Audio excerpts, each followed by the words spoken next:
Hello, hello, hello, and welcome to Critical Conversations. Let's make sure that, yep, there we are. Good. Hey, everybody, live from Denver. It is Friday night.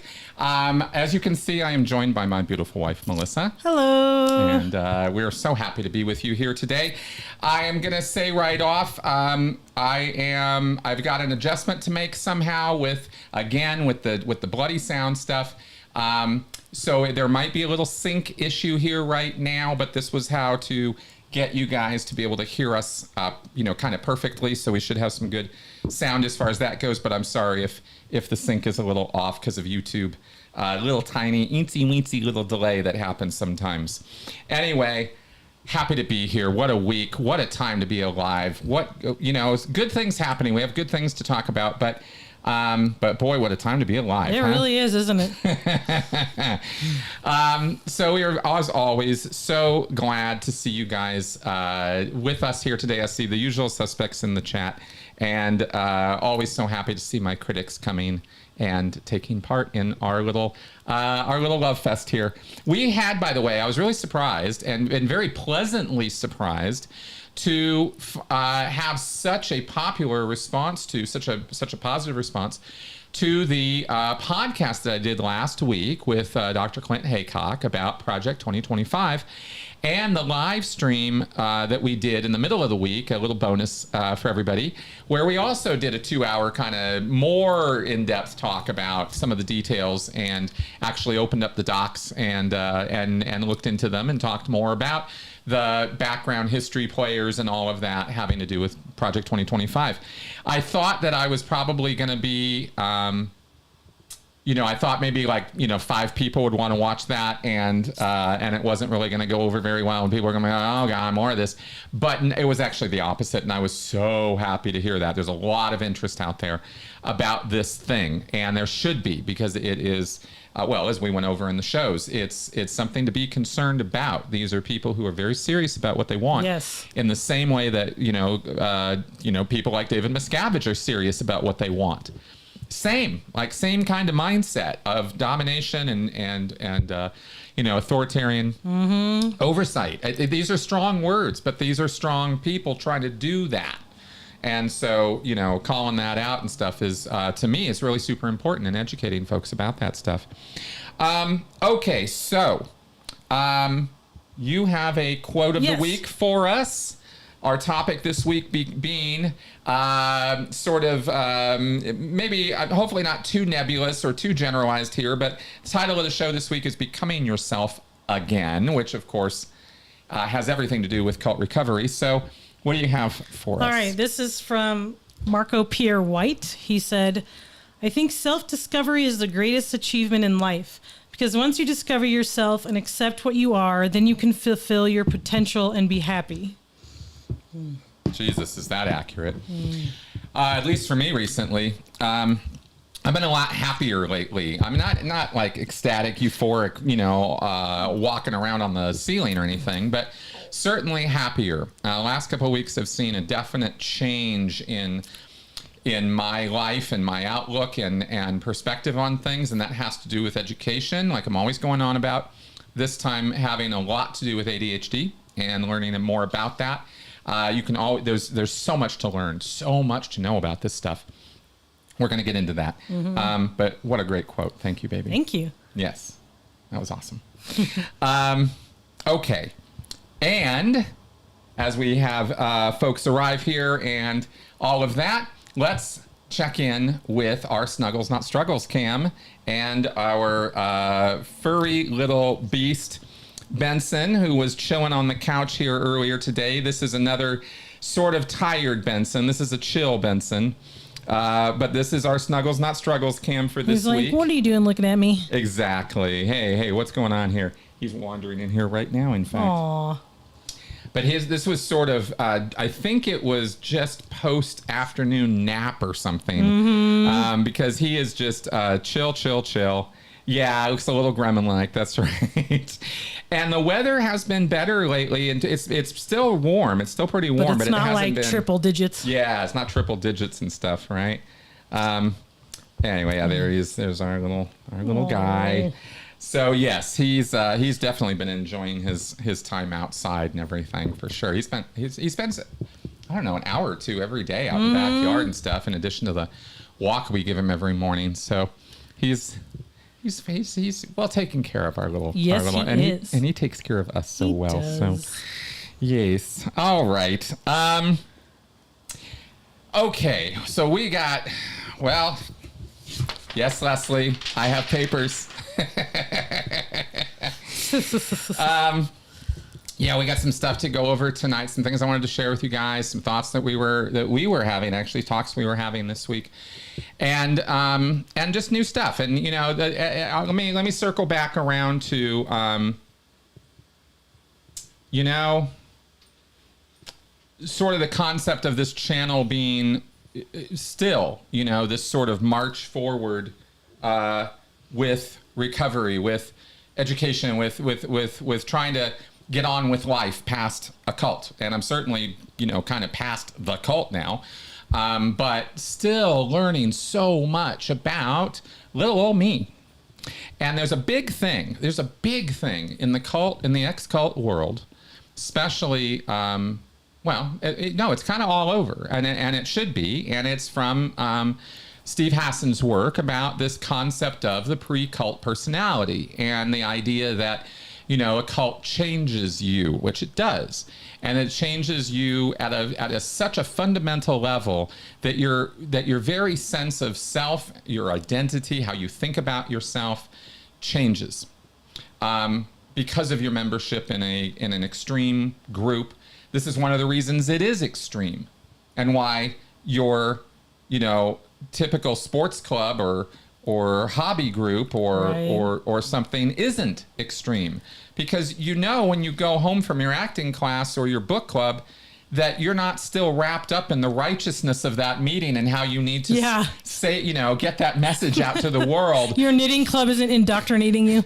Yeah, not exactly, right? At least not on world domination matters, or matters of like such importance that you feel that it is vital that everybody and their mother and their father and everybody else and their dogs too, you know, must know and learn and comply with, you know, this dogma, this belief set you've got. So in other words, it affects your identity. Okay. And the theory here, Hassan's theory on this, or his modeling of this, is that you were somebody before you went into the cult. You had developed your personality, and there is a whole psychology around personality, and it's very interesting stuff. But you know who you are. You developed who you are, how you think about things, and that would be your, you know, your personality. And then you go into a cult, and then it changes radically, and so radically, in fact, that you could halt in your stages of development. You can start thinking about yourself in radically different ways, and your place in the world and your perspective of things can change really radically over time. And you develop what is called the cult personality, the cult version of you. This has a certain degree of workableness in thinking about this and using this to help separate certain things when you're on the road to recovery, right? You can kind of look at that and go, oh yeah, that was my cult self versus, you know, who I was before. And, you know, and you're trying to resuscitate, or sort of, the idea here is that in recovery, you're sort of resuscitating your pre-cult personality, and you're sort of becoming, you're shedding that cult skin, if you will, right? That identity. This is pretty well understood, or it's a concept that gets around in the ex-cult world. Well, and right? in trauma too, because it's kind of similar with trauma. It's like who you were before the trauma, who you became after the trauma, and then further on down the line, you know, because especially certain kinds of trauma can change you in an instant. You know, you're held up at gunpoint, you are assaulted, you know, so those kind of traumas can definitely change who you are, and then you have to figure out who you are when you're getting help. Well, for sure. And the kind of change that I'm talking about here is like that after 100 episodes of that, like magnified, right? Yeah, like you have a series of, I mean, this is what complex PTSD is all about in terms of cult members, right? Is you have a repeating pattern of behavior of coercive control, right? Yeah. Of being traumatized. And that's another thing. We're actually going to talk about that. But what I'm talking about is actually it's very much influenced by trauma. And so we're going to talk about that.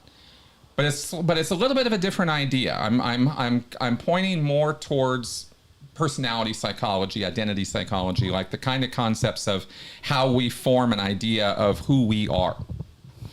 And trauma, absolutely, nothing you said is wrong at all. But I just want to position it with what I'm talking about today, that it's slightly different, but related.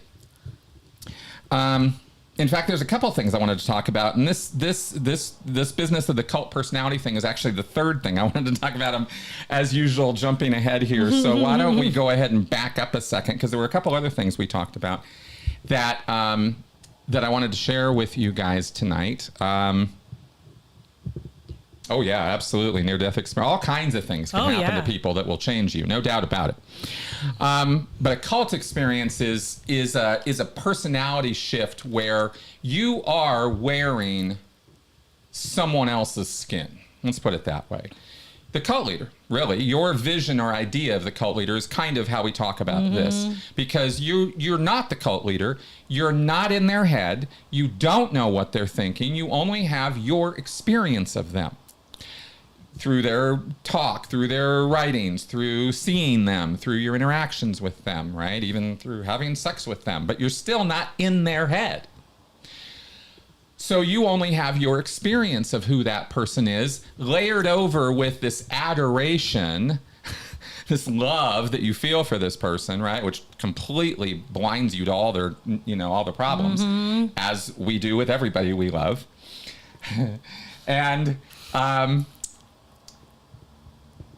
And you develop this idea of who this person is, and you, as a cult member, adore them, want to be them, want to be like them. Maybe you don't want to be that person, but in your mind, as a cult member, this is an ideal. The cult leader is never the guy you're looking down upon. The cult leader is always on a dais. Always. So there's something, they are always the person or image to aspire to. What would Ron do in Scientology? What would Ron do? How would I handle this problem? Well, what would Ron do? I got to do this. I got to lead my life according to how Ron would lead my life. So you have to adopt this whole set of attitudes and ideas and even emotions that you imagine are, your cult leader that you're aspiring to be, and you keep putting this thing on until it becomes who you are. And you feel, comfortable, somewhat comfortable, maybe not comfortable at all. Who knows? It's dependent on your own personal experience. Anyway, so that's kind of the kind of identity thing I'm talking about. It's deep stuff. Why say pedestal when you can say dais? Exactly. I hardly ever get to say words like that, And it's pure balderdash that I am not able to say words like that very often. All right, so there. Okay. So while thinking about and looking into and reading about and diving into some of this week and looking into some things, the idea of negativity came up also, and I just made a few notes that I thought we might share about negativity. See what y'all think, see if you have feedback on this or what your thoughts are. There's a social cred in being negative. It focuses attention on you because of the fact of people's negativity bias. We talked about negativity bias, remember, and how people are 5 times more kind of tuned in to hearing and remembering and acting on the negative versus the positive. Oh, yeah. Right? 5 times. It's like that's your brain, threat survival. It's just part of who we are. It's not an aberration or some mutant gene within us. It's typical. It's just humans. This is how humans are. This is how animals are. Period. Across the boards. Certainly mammals. So, It can focus attention on you because of the fact of people's negativity bias. So they're more compelled to pay attention to you if you're dishing out negativity. And the fact that they are drawn to conflict because it either entertains them or is somehow a threat to them too. And we're always tuned in to looking for those threats. And if we're not, we're certainly highly entertained by things that threaten other people. But it's not even a hit or a blow at people to say that, because if you think about it, conflict drives every story. Right. You wouldn't watch a movie or a TV show without conflict. You wouldn't read a book without conflict. Well, what exactly? It would be boring. Like literally, what is the 3-act structure? Right. Right? No, I'm asking you. Yeah, it's like, it's all conflict. It's like the conflict leads to the next thing, which leads to the next conflict, and that's right. And the big explosion of the climax of whatever event that is, and that's right. This is all really laid out for writers in terms of how to do screenwriting, how to do writing of this kind. But also, we can go back to the hero's journey, and and the very basic concepts of how writing and stories are done is, an individual or a group or whoever it is as the protagonist of the story is going to experience a series of difficulties, challenges, conflicts that they must overcome. And in overcoming those things, they will change and grow through that process and not be the same at the end as they were at the beginning. That is the basic structure of every story you've ever heard. Now, whether the conflict is physical violence or not, that's not necessary. Yeah, it can be little fights with someone. It could be a conflict within yourself. It could be, That's right. But there is conflict. This is what makes stories interesting to us. Boring stories and movies and shows are made all the time. Why are they boring? Because there's no conflict. Right? That's why I used to hate watching Mutual of Omaha Wild Kingdom when I was a kid. Oh, yeah. There's just animals running around. Yeah. Yeah, there's just all these animals running around. Until my dad smartly was like, hey, no, check this part out, right? Where a couple of the animals start fighting, right? And there's conflict. Oh, these two lions are kicking each other's ass. Exactly. Suddenly my 7-year-old brain is like, what's going on, right? And there's something of a narrative. And, if you've seen the recent Earth documentaries and nature documentaries where they assign a narrative to these animals and walk you through it, right? They did that in the early 2000s. There was a show, Meerkat Manor, on like Animal Planet or one of those, and it was like that. They had all these meerkats that they were observing in the wild, and they made these like little soap opera stories about them. And exactly, it's cute, it's funny, but it's more compelling to watch than just watching them in nature. Yeah, and admiring the cuteness or admiring the activity, and isn't that whatever. But when there's conflict in a story, that creates narrative, that creates challenges, that creates goals and purposes and good guys and bad guys. Right, and the stakes where you're like, are they going to get through this or not? Exactly. Exactly. All that. Basic story writing 101 stuff, right? Conflict drives every story.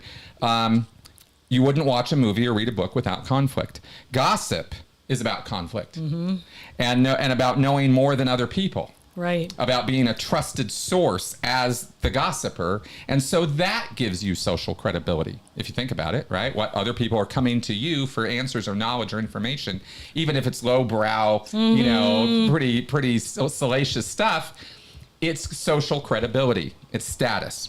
And so conflict, a negativity bias, I wanted to make this point, goes both ways. There's a negativity bias is sort of how we see or filter things. So it's kind of this inflow where perception is coming in or you're receiving information and it's going through this filter and you're only hearing or seeing whatever parts are confirming your biases and which you agree with, right? Or in the case of negativity, that could be threats to you. And so the red flag pops up, ding, ding, ding, ding, ding, every time there's this threat. But negativity bias also affects how we push ideas out into the world too, because it forces our minds, our biases, filter our thoughts. and and so we're only thinking along certain lines or certain channels. And so like when we're all freaked out, it's threat, threat, threat, threat, threat. And all we're thinking is threat, threat, threat, threat, threat, right? And all we're talking is, scare, scare, scare. And people generally are disturbed by that. I don't like it when people do that for too long. So conflict is also, the last thing I want to say about this, conflict is also a two-edged thing. We can get negative and angry and riled up, but conflict over time also presents challenges we have to overcome in order to become better, smarter, wiser versions of ourselves. There's no growth without facing something that is trying to stop that growth. That's the challenge, and that's why I related it back to stories, because our real life world, the way we live our lives, is like that. And we do have a narrative we tell ourselves about our life, right? What is it? The main character syndrome, yeah. Well, you can have main character. Yeah, absolutely. You can take that too far. Yeah. But I think it's pretty average or normal for most, I think a lot of people at least, sort of are the hero of their own journey, narrating the story of their life to themselves, right? And, and all the drama and everything that goes with it. And so conflict is really just what I mean about conflict is just this idea of this, you're trying to push some idea, concept, achieve a goal, achieve a purpose, do whatever it is you're trying to do. Something tries to stop it. Maybe it's the real world, maybe it's a mosquito, maybe it's another person, maybe it's yourself and you're conflicted. However the conflict is happening, something's hitting up against it. In Scientology, we called this a problem. We didn't call it conflict. I call it conflict, right? It's this intention count and a counter intention. And they have to do with each other, and they hit up against each other. So that's in my idea of what conflict is. So I wanted to make those points about that because where it goes is that there's sometimes this idea when you start becoming trauma informed and you start learning about how it lasts and how to deal with, and all the stuff, you start thinking, wouldn't it be an ideal world if we didn't have any of this? But there's a danger there that I wanted to bring up, which is actually we need a balanced perspective about conflict and about trauma, because of course trauma is the result of maybe a little bit too much conflict. But the ideal life is not, I don't believe the ideal life for a human being is a life that has no trauma in it. I don't think it's possible to be a human being and do that anyway. Because eventually someone you love is gonna die, or you're gonna get into a car crash, or something's gonna happen Something's gonna happen to you. Probably a whole bunch of things are gonna happen to you. There's a point to it that's how we learn. That's the only way we learn.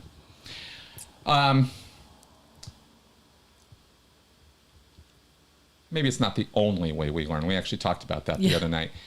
I feel very strongly that experiential learning of this kind is the most permanent kind of learning, is the most brush aside all your bullshit kind of learning. When something happens to you, all the academic reasons why it never would are gone. There it is. And all the denial is gone, and all the sort of, oh no, this would never. There it is. It happened to you. You got shot. You got robbed. You got, your money stolen. You got fired. Something horrible happened to a relative. Something that you didn't think could happen to you happens to you. And that's a wake-up call for all of us when it happens, and how we deal with that says an awful lot about our character and who we are. And I think that part of this process of learning about trauma and learning about conflict and negativity bias and critical thinking and emotional intelligence and all this stuff should go somewhere other than just unpacking your cult experience. I think it should help enable us to move forward into the rest of our life and not be afraid of our life. I think that's part of this recovery thing, and why I wanted to talk about this negativity bit today is because I don't want people to ever go through this process and learn these things and then be afraid of living or of other people or of conflict. There's nothing wrong it's a perfectly organic, normal thing to happen in our lives, that we're going to run into people and things that, don't like us, don't want us to succeed, etc. If you're running around afraid of that happening all the time, you're sort of cutting off places you can go, things you can do, you know what I mean, kind of thing, right? So just want to make that point. Sometimes I think that gets missed. Sometimes I think people in this space become so aware of and knowledgeable about trauma and negativity that they can lose perspective on the fact that these exist for evolutionary reasons. And while they go too far in an occult experience and a combat experience and one of these really, really traumatizing experiences, that's too much. That's going too far. But that doesn't mean it's all or nothing, right? It doesn't mean that the solution to this is, well, nothing at all then. That's, right. Anyway, I'm probably belaboring the point. But would you develop empathy without dealing with conflict? I don't think so. Yeah, that's a good point. That's a good question. I don't know. Yeah. And that's exactly right. Karl Marx imagined a political system with no conflict. Well, Karl Marx also, as somebody pointed out to me so smartly one time, Karl Marx also existed before psychology did, as a subject, and sociology as well, right? He didn't have any concept of the work that would be done into the future on the mind and on groups beyond, his sort of proto-sociology economic thing, right? And he was very wrong about a lot of stuff. Mm-hmm. He nailed a few things, but boy, was he off on some stuff. Okay, anyway. So there's some stuff on negativity for you. Now let's go on to this other thing, kind of the polar opposite. Some thoughts on this one is on unity. This was something that occurred to me this week in talking with a friend and a couple of people actually about how even after you strip out all the cult beliefs and ideas and dogma, which is the easy part as far as I'm concerned, now that I've kind of, been out for years, I'm sure a lot of you guys can relate, that, it's not a challenge to give up the like in Scientology, right?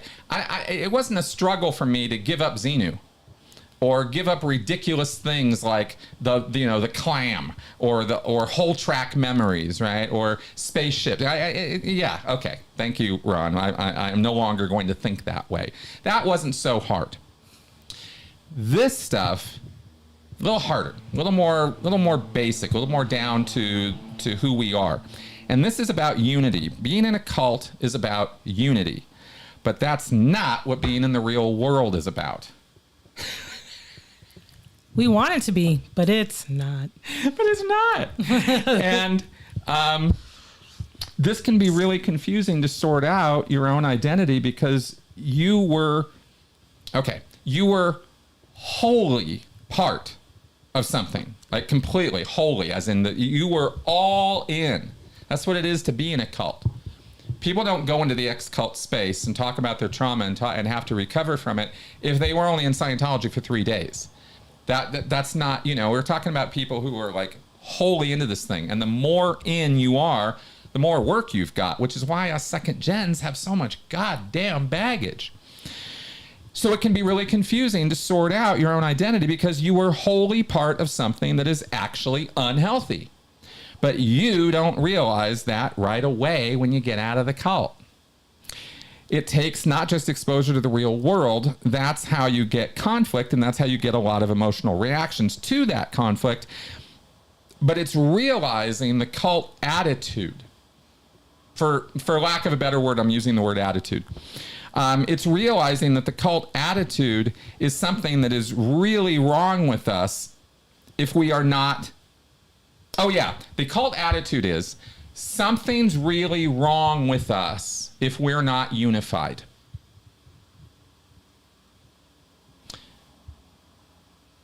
Diversity of opinion, diversity of ideas, a marketplace of ideas is the opposite of the natural order of things to a cult member. the cult member's point of view is this monolithic set of knowledge and information is all that matters in this world. Yeah, that's all you need. Dedicated wholly to it. That's right. And that isn't true. That's the problem with being in a cult. That's one of the biggest reasons why they're destructive. Is because this knowledge set, this belief set you've gone over to is ridiculous and full of lies and double binds and mental traps and all kinds of crap, right? It rationalizes and justifies physical, financial, sexual, spiritual abuse, et cetera, et cetera. But there's this underlying idea of unification that I'm stressing here today, that it's the proper thing, that we're all on the same page when it comes to the important stuff. Maybe me and my fellow cult members had all kinds of conflicts and disagreements, but not about the basic stuff that we were all there for. The big important stuff we completely agreed on, even if we hated each other. Right. So you come out into the real world and nothing is like that. Because people don't have that basic idea that everyone should be on the same page. This was that thing I was saying a few weeks ago when you realized, oh yeah, where's everybody on the same page? In a cult, right? And you get used to the idea of that is how things are supposed to be, is kind of what I'm trying to get across. That somehow the world is supposed to be different than how it is. This is, I think, one of the reasons why so many of us ex-cult members feel like a fish out of water for years out in the real world, and we can't quite get our finger on what's wrong here. And it's because I think it has to do with these really basic, kind of how the world is supposed to be kind of ideas that stick with us even after we can shed the ridiculous beliefs. We still have this attitude that carries around with us. It's a false normal that some of us ex-cult members can try to impose on the world around us. And every time we fail, we may see that as some personal flaw or failure, just like any cult member will take it personally if their friends or family don't want to hear about their cult. Mm-hmm. Right? It's somehow a failing on my part, right? Remember the responsibility bit with cults. They always blame you for everything that goes wrong. So you start blaming yourself. This is, of course, on top of the normal awkward social weirdness we all feel and have no matter what groups we've been part of. Mm-hmm. So I thought that unity thing was worth talking about also as a point. Yes, absolutely, Red Pill. He says, to be fair, the U.S. military trains people to be on the same page when it comes to operational goals. You are absolutely right. And where I would say this is more than that is if you had a bunch of military guys who decided that the way they plan and execute operations and carry out their life is how everybody should be living. It's so efficient. Mm-hmm. Everybody should be doing this, right? You need this and strategies and tactics and da-da-da-da-da and training, right? And they start imposing this idea on everybody is kind of how I would extend that. It's genuine fear. Yeah. The confusion of reality. That's right. It's a genuine fear. That's exactly right. Mm-hmm. Yeah. Okay. So I think, and check it out, right? You come out, you got all this negativity thing going on. You got this unity thing going. These are just two of a barrel full of fish you're stuck with, right? Mm-hmm. You got to shoot these things. Okay. So getting back to the identity part. I'm thinking that maybe, at least for second gens, we need to move off of this, pre-cult personality concept, because everything I described about identity shift and change is applicable to first gen cult members, people who sign up, people who decide to become part of this thing, and really go all in later in their life, beyond the, sort of developmental years, you could say. I mean, our brains are always growing until we're 25. Yeah. But when it finally kind of finishes, right? So I don't mean everybody, after 25 years old, but yeah, I think you guys know what I'm talking about. There's being raised in a cult and then there's joining a cult. They're two different things. When you're raised in a cult, though, one of the little confusions, just to make things confusing, even when you're raised in a cult, that doesn't mean you're automatically going to buy into it, though. You still have to have a conversion moment. But that conversion moment is usually much earlier in your life than it is for other first-gen cult members who are making these conversions happen in their late teens, 20s, 30s, later on in life, even to the 50s and 60s, people join cults. So the second gen versus first gen thing is pretty, we got a pretty good idea of what we're talking about there. And for second gens, they struggle with this concept of a pre-cult personality. So that's what I've seen, and I've struggled with it as well. Because where am I supposed to go to? Birth? Like, what are you talking about? How am I supposed to go back to my 2-year-old self and go from there? And this question has driven me for years. It's really bothered me and really been something that I've been thinking about a lot. Like, how do second gen members deal with this? Well, I'm second gen, so I'll tell you how I've been dealing with it. And maybe it'll help you and maybe it's not. But that's what we're doing today. So instead of talking about a pre-cult personality versus a cult personality, as we modeled earlier, what if we just start talking about a basic personality? Just the you who has always been you. And I'm gonna go into what I'm thinking. Sometimes it feels like they are buried really deeply, but other times that personality, the real us, is out here living and working and enjoying life too. It's not, just because you're in a cult doesn't mean this thing never comes out, right? Even when we were in the cult, that was true. The cult just added a lot of weird nonsense to who we already were. And it messed heavily with our sense of what is right and what is wrong. But even our morality is not basic personality. I believe it's as close to basic personality as you can get, but it's not. It's not. You learn morality, and you can change your morality over the course of your life. You can have it changed for you insidiously, unknowingly, in a cult, or you can decide, this is right one day, and you know what? It's not right now. I'm not going to do this anymore. I'm not going to let my kid do this anymore, or whatever, right? I'm not going to drink anymore. Your morality can change. You can change that.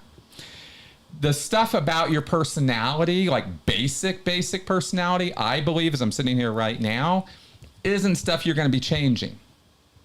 It's core, and we'll get into this. Okay, so the real us is not about what we think of as right or wrong. I'm suggesting that there's something below even that. The real us that is always looking out of our eyes, even when we are seen through a bunch of educational, cultural, and cult filters. There are a few ways we can sort ourselves out into layers in thinking about how things pile on top of us. I always talk about layers. This is how I talk about stuff. I think about this little, I didn't do a little graphic, maybe I should have, but I think about like this little pea pod, this little core me. Maybe in the core of my being or something, right? Or what in the whatever, right? I think about this little living, thing that is me, right? And it was the same me as when I was born. What is a basic personality? Who is that? Who are you deep down? Well, here I'm thinking about things like the fact that you have consciousness, the fact that that there are instincts, things you don't have to think about. You just act.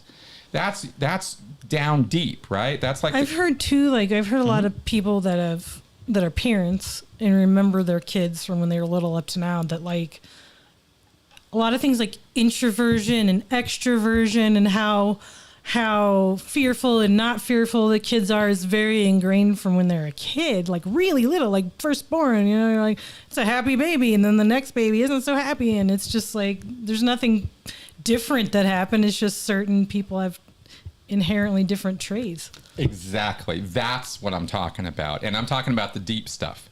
I'm not talking about your feelings about Superman versus Batman, right? Like, we're talking like things that are so basic that they are not even language dependent. Your instincts, and here's where we get emotional needs. I think my idea is that what, I've said emotional needs, not emotional reactions, not your mood. That's not what emotional needs are. Emotional needs are about when is enough justice for you? How much community do you need? How many friends do you have to have, or relationships do you have to have before you start feeling like, okay, I'm good? that's individual to you. No one else feels exactly the way you do about those basic emotional needs. You have a set of buckets of emotional needs that you're going to fill, but you're kind of born or raised with. These things are at certain levels, and you need them to be at those levels in order for you to feel happy, safe, secure, comfortable, life is good, even happy. This is what emotional needs are about. And I think that those deep ones, like the community and justice and our sense of purpose and meaning, what gives us purpose and meaning, I think this is established very early in our lives, like within the first couple years. And like, for example, give you an example, I can't not help people. I can't not do it. The thing that gives my life meaning is helping people. If I was stopped from helping people, if somebody said to me, okay, you get your dream, right? You get whatever you want. Okay, I'm gonna go off and I'm gonna be a movie director. I'm gonna build Lego for the rest of my life. I'm gonna go do something silly and stupid. I wouldn't be happy doing that for the rest of my life because I'm not helping anybody. I need to be doing that. That's a thing I have. And it's not a compulsion. It's not something wrong with me. It's my purpose. It's what drives me. I know not everybody shares that, and I don't have any problem with that. There are helpers, and there's people who really don't give a shit, and there's people in the middle. Not a big deal.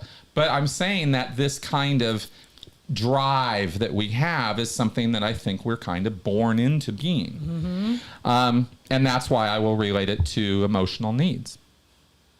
So then, if that's the little pea pod in the middle, and that's what we're trying to get back down to, that's pretty goddamn deep in us. And what do we have to drill down through to kind of get to that? Well, here's my ideas on it. First off, you have all the regular cognitive influences of a lifetime. Your education. That's the first, that's like in terms of what's layered on top of you, the basic you that makes you who you are. Your education is absolutely part of that, right? It influenced everything about how you see the world. And most of it you don't even remember now. Well, and your experience of that education in a sense too, like not just the education, but like what kind of school did you go to? What kind of people were around you? Like what kind of different things were you educated about? Were you bullied or were you a popular kid? You know, those all affect that sort of stuff. Well, exactly right. I was going to go, that's the culture part. Yeah. Because you have education, you have language, the language you speak. Yeah. That affects the way you think. Absolutely affects the way you think. Right? Absolutely. It changes how you think about things. So this is another one of these little layers, right? Didn't Alex say that when he was still around? Like that because he spoke like 2 or 3 different languages that he thought differently in the different language? Yeah, that was one of the things that clued me into this. Yeah. Is you'll talk to people who are polylingual, and they'll tell you that. They'll oh yeah, you got to shift gears, some of them might say, or you got to think a little differently. You really do change what's going on up here when you shift languages, and the concepts are different. And if you know this, you know what I'm talking about. Culture, the culture you grew up in, right? America versus England, same language. Well, what was that? 2 cultures. What was that? 2. Oh, I'm trying to remember, but yeah, like they can't understand. They speak the same language, but they can't understand each other. Yeah, or something. Something about united by a common language. I forgot that. I'm sorry, I totally ruined that. Anyway, culture. Okay, culture, big deal. What is culture? Your surroundings, the surroundings you grow up in. Growing up, the habits of the society around you, the norms, the how people dress, the what's okay, what's not okay, even the color of everybody's skin, what you grow up being used to, what your normal is in your environment. That's what I mean by culture and acculturation. Who your parents are has everything to do with who you end up being. Another kind of layer, right? How your parents deal with you. And we encapsulate that in psychology with, developmental stages and theory of mind and, parental family dynamics. And, there's so much psychology around all of that. And religion, spirituality, right? But religious beliefs, supernatural beliefs, how you think about or are taught to think about supernatural concepts has so much to do from an early age with how you're going to view the world and view life. The only thing that's going to be more basic than those things are those deep down instincts, emotional needs, basic goals, right? And then they are modified by these layers of stuff that's put onto. Now, this is everybody. Everybody gets all the things I just said. That's not cult specific. Then you have another layer on top of this in terms of how and who we are, of our emotional reactions and our moods. And this is very, very different from the emotional needs thing. The emotional needs are what drive us to do what we do. Emotions are sort of the sub in the moment. You know, they're a shorter term thing. Emotional needs are lifetime long things. Emotional reactions and moods are reactionary, right? Then on top of that, even modifying it, and this is what I've been coming to learn recently that's really been messing with my head. Yes, there it is, 2 countries divided by a common language. There we go. Thank you, Stuart. Then right on top of that, as I've been coming to learn with ADHD and other neurological things, even temporal lobe epilepsy, L. Ron Hubbard, neurological condition, well, so is ADHD. A little bit different, but this is what I'm taught, but it's a physical thing. It's not a matter of morals or teachings. This is how your brain's put together. And based on that, your emotions and your reactions and your sensitivities, and like we talked about, rejection sensitivity dysphoria, there are other things connected with ADHD that involve emotional dysregulation, that involve attention regulation, that involve focus, impulsivity. What else we got? How boredom is torture. I mean, that sounds like an excuse or BS to somebody who doesn't understand that.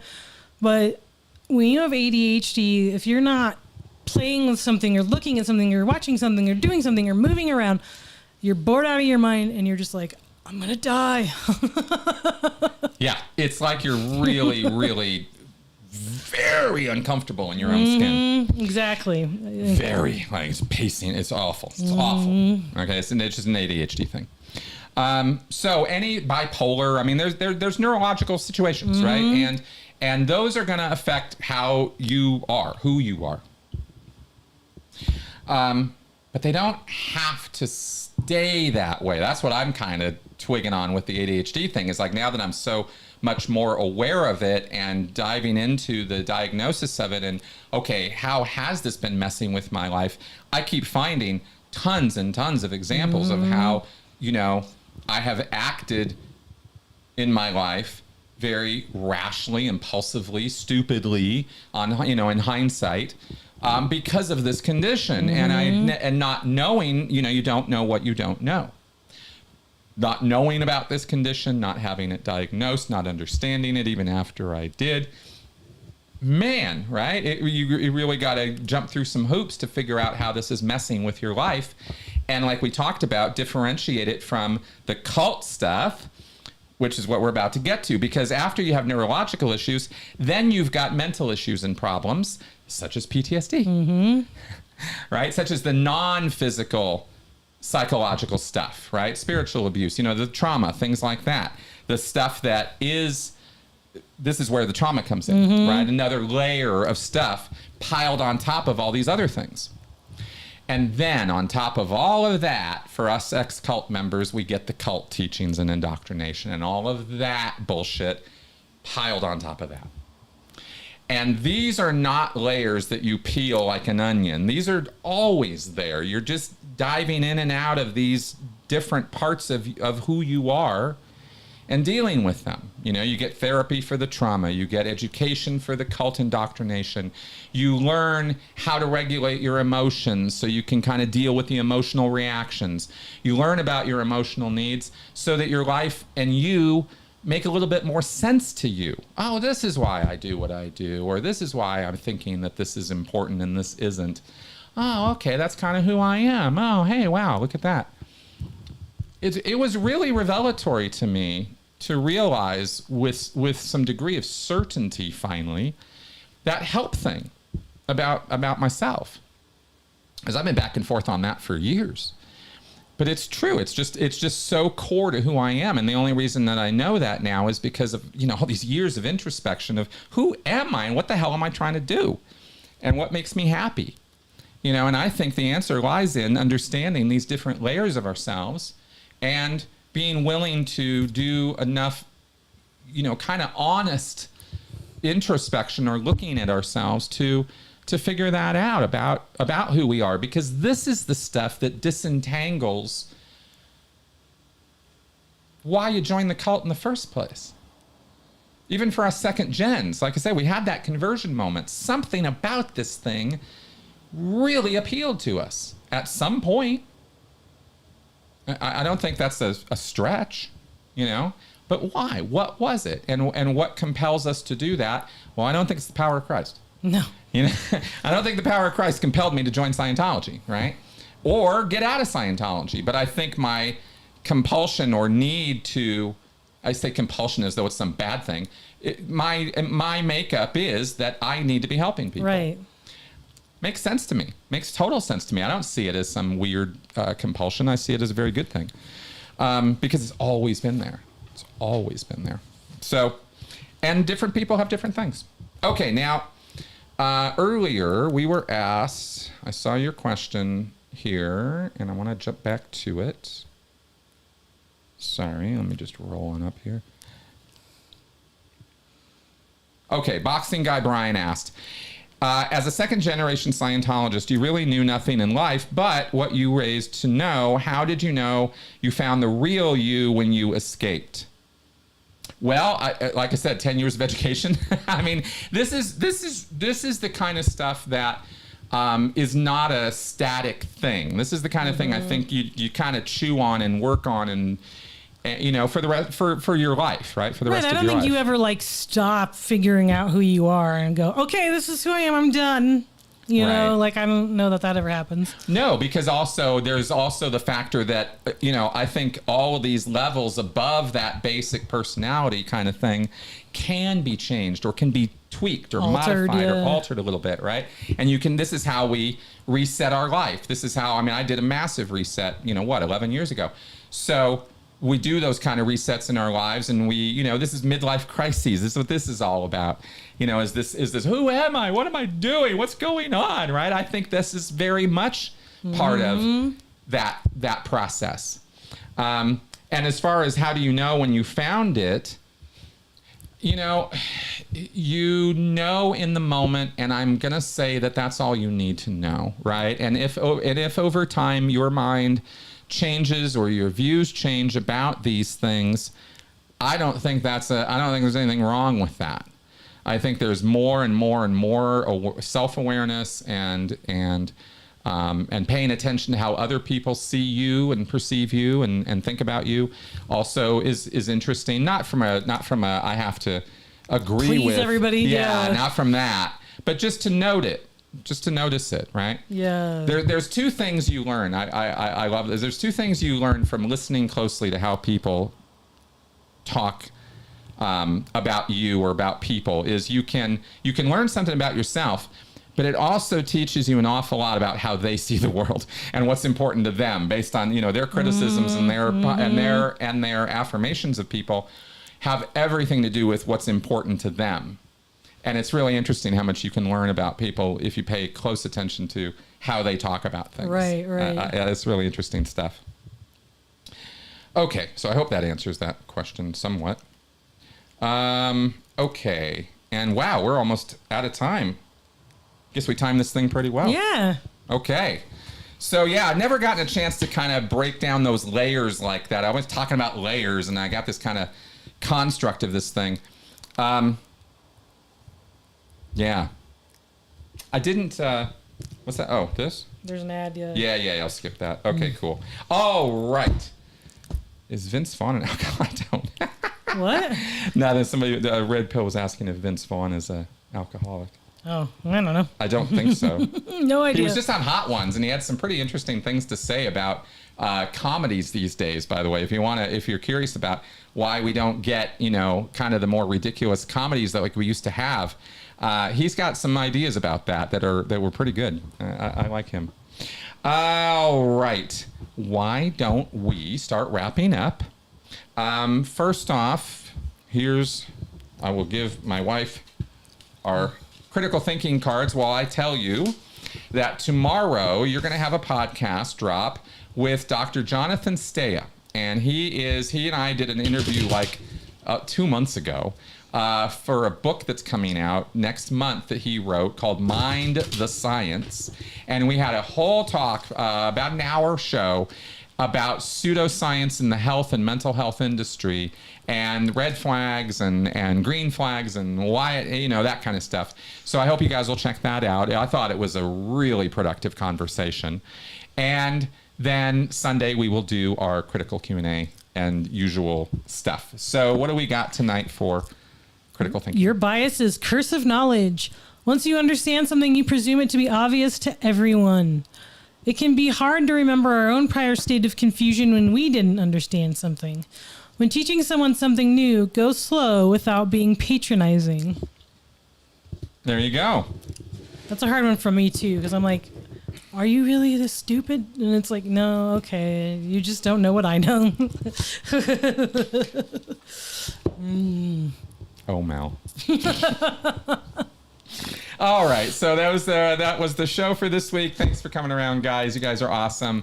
Love doing this with you. These hours always go past so fast. Brian, thank you, man. You're awesome. Thank you very much. All right. See you guys soon. Have a good night.